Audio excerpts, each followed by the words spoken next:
नमस्कार मित्र आणि मैत्रिणी, वेलकम टू माय चॅनल. तुला जपणार आहे. आजच्या भागामध्ये हे दाखवलं गेलं आहे की अखेर का मीरा आणि अथर्व तिथे पोचायच्या आधीच मंजिरी तिथे पोचते.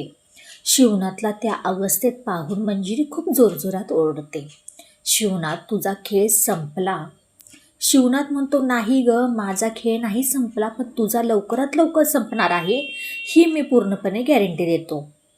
शिवनाथ काही असं म्हणत असताना मंजिरी पटकन ते मंत्र म्हणायला चालू करते. त्याच्यामुळे शिवनाथ असा उंच फेकला जातो. त्याला नीट म्हणजे त्याच्या पोटलीपाशी गाठोड्यापाशी नीट व्यवस्थित येताही येत नाही. तो आपल्या शक्तीमुळे तो पुढेही सरकता येत नाही. एवढी त्याची शक्ती काम करत नाही, एवढी ही मंजिरी तिचे मंत्र जोरजोरात म्हणायला लागलेले असते.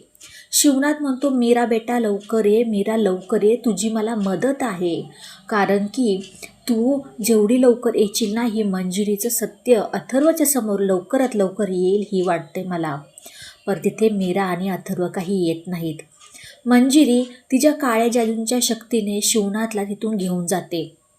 पण शिवनाथने तिथे गाठोड्यामध्ये तिथे आपल्या मीरासाठी गाठोड्यामध्ये एक गोष्ट ठेवलेली असते. मीरा तिथे येते, आजूबाजूला पाहते तर तिथे शिवनाथ नसतो, नाही मंजिरी असते.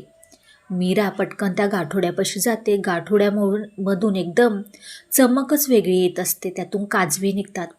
काजवे निघाल्यानंतर तिला थोडंसं आश्चर्यच वाटतं. मीरा जराशी पाहत राहते, त्यातून तुळस निघते. तुळस निघाल्यानंतर एक पत्र मिळतं शिवनाथचं.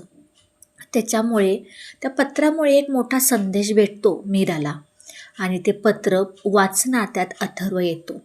अथर्व म्हणतो, काय ग मीरा, बाबा नाहीत का सापडले? मीरा म्हणते, अथर्व नाहीत ना, बहुतेक आपल्याला उशीर झाला असावा, बाबा इथून निघून गेले असावेत, आपल्या नशिबातच नाही आहे बाबांची भेट होणं. आणि दुसरीकडे ते त्या गावातून शिवनाथला ही मंजिरी घेऊन मार्जरीकडे घेऊन जाते. शिवनाथ बेशुद्ध असतो. मंजिरी म्हणते की मला आता चिरतारुण्य होण्यापासून कोणीही वाचवू शकत नाही, कारण की तो दिवस आता लवकरच आला आहे.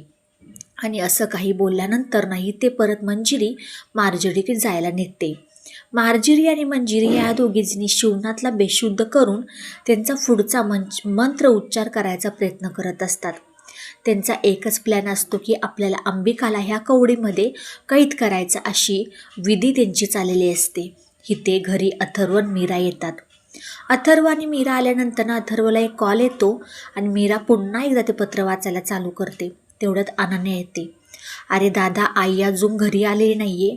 जेव्हा तुम्ही गावाला जायला सकाळी निघाला तेव्हा तुमच्या पाठोपाठ निघाली होती ती, पण अजून तरी काही पत्ता नाही आहे, तिचा फोनही लागत नाही आहे. मीराला थोडा डाऊट येतो. म्हणते की तिथे बाबाही नव्हते, मंजिरीही नव्हती, म्हटल्यानंतर ना काहीतरी काळबेरा आहे ह्याच्यात, असं तिला थोडंसं डाऊट येतो. अंबिका येते. अंबिका म्हणते, काय ग मीरा, बाबांची आणि तुझी भेट झाली का? मीरा थोडासा विचारच करते की काय सांगू, ताईला सांगू की नको, तेव्हा तरी विश्वास बसेल ना.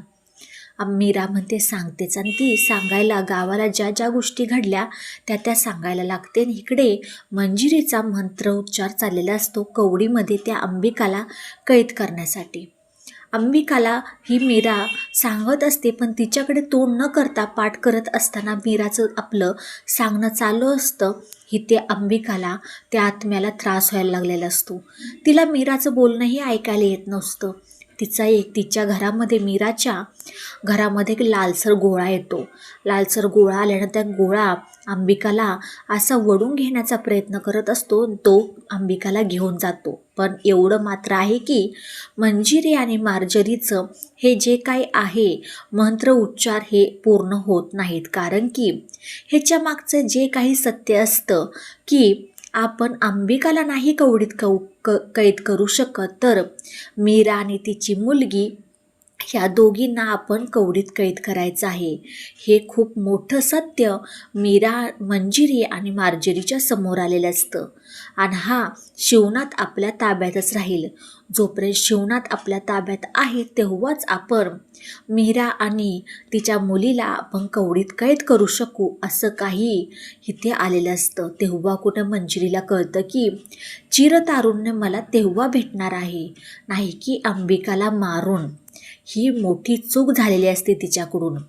नक्कीच मंजिरीचा थरकाप उठलेला असतो.